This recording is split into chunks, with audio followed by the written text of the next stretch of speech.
ప్రత్యేక రాష్ట్ర వ్యవహారంలో కాంగ్రెస్ తెరాస వైఖరిపై టీడీపీ మరోమారు తీవ్ర స్థాయిలో ధ్వజమెత్తింది. స్వలాభం కోసం విద్వేషాలు రెచ్చగొట్టేందుకు వైఎస్ కేసీఆర్ ప్రయత్నిస్తున్నారని పార్టీ అధ్యక్షుడు చంద్రబాబు నాయుడు ఆదిలాబాద్ ప్రచారంలో ఆరోపించారు.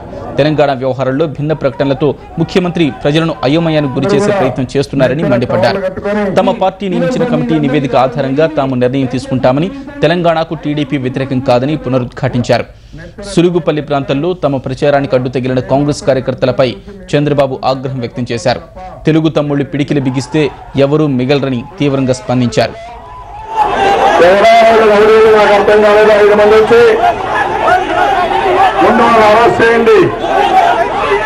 రాజశేఖర రెడ్డి, చంద్రశేఖరరావు ప్రజలతో ఆడుకుంటున్నారు.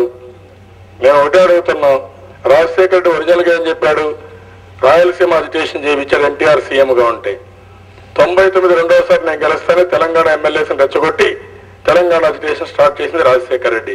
రాజశేఖర రెడ్డి ఏమంటున్నాడు? ఆంధ్ర తెలంగాణలో రాయలసీమలో రెచ్చగొడుతున్నాడు.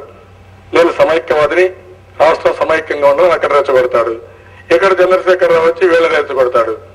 నేను ఇవన్నీ వాస్తవాలన్నీ పబ్లిక్ లో డిబేట్ చేయాలని నా 150 రోజుల టూర్ లో కూడా అందరికి అర్థం కావాలని నిజ స్వరూపాలు. మేము ఒక విశ్వసనీయత ఉన్నాం. ఏది ప్రజలకు మంచిదైతే చేస్తాం.